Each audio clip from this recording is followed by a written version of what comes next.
Good morning, guys. Happy Tuesday. I'm super excited about today's Tuesday therapy topic because it is on having the courage to live a imperfect life. And I know it sounds funny when I say having the courage to live an imperfect life, but I say that because most of us have so much ego and so much pride that we want to achieve perfection.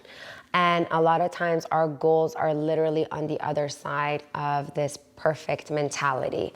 And if we were to just apply ourselves rather than worry so much about being perfect, and if we were just to get what we want out of the way and get our goals done without the fear of having it be less than perfect, we would all be so much more successful. It's crazy to me. I cannot believe how many times I have personally stopped myself from doing something because I was worried that it wouldn't be perfect enough and therefore I didn't even do it. So when you have the courage to be imperfect, you can, and I'm gonna go over a list of things you can do that you wouldn't be able to do if you didn't have the courage to. So I'm gonna say it again, and I'm gonna fill in that blank for you. So when you have the courage to be imperfect, you can get started on a project rather than procrastinate. A lot of us are so worried about starting something because, again, we're worried about not being able to do it perfectly that we don't even get started on that project. So if you're listening to this today and you are worried about how great this thing that you're willing to not start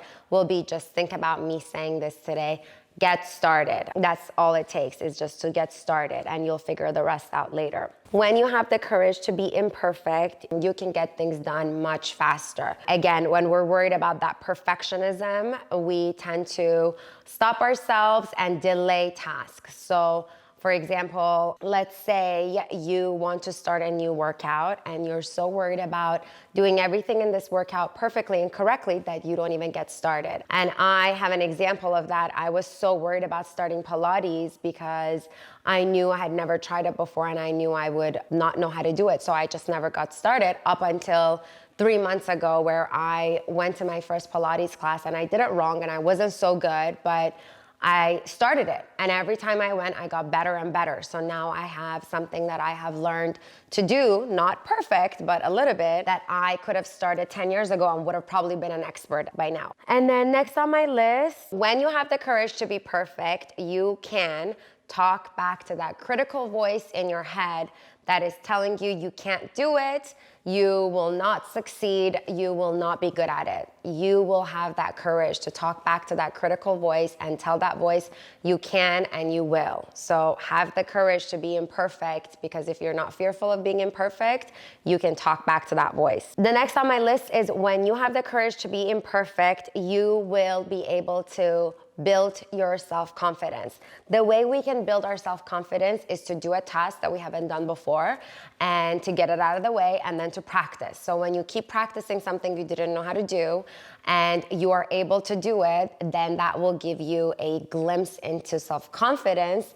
And once you actually celebrate that small victory and give yourself a pat on the back, that's when you have really started building your self-confidence. So again, this is something that if you have that perfectionistic mindset, you cannot do. So let go of that perfectionism and you will be able to work on your self-confidence. And next on my list is when you have the courage to be imperfect, you will be able to accept your flaws and accept yourself and others as they are.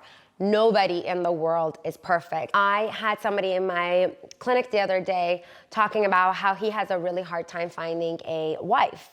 And he's almost 50 years old and he's never been able to find that perfect wife. And I stopped him right there and I said, well, there is your issue, that perfect wife. There is no perfect wife. Nobody's perfect. Even somebody that maybe on social media or on television or someone that you see from afar seems perfect to you, even they are not perfect. There is no perfect person. Everybody has their flaws. Everybody has something that they're not good at. Everybody has weaknesses. Everybody has strengths.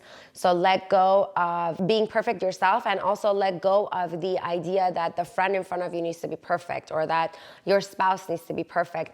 Accept yourself as imperfect, and it will be so much easier for you to have the courage to accept those around you as imperfect. So next on my list is to stop that main cognitive distortion that we all suffer from, which is the all or nothing thinking. An example is someone that doesn't turn in a report because it's not perfect, and so they delay it, they never turn it in, and they get fired or they get a D on their exam or their class because they were too scared to turn in a report that was done but was not perfect. It's so much better to get things done than to not get them at all because you're worried about it being perfect. So let go of that cognitive distortion that is in the back of your head, constantly nagging you. I hope this helps. Remember, nobody's perfect, and that is okay. Accept yourself with all of your flaws, accept those around you with all of their flaws.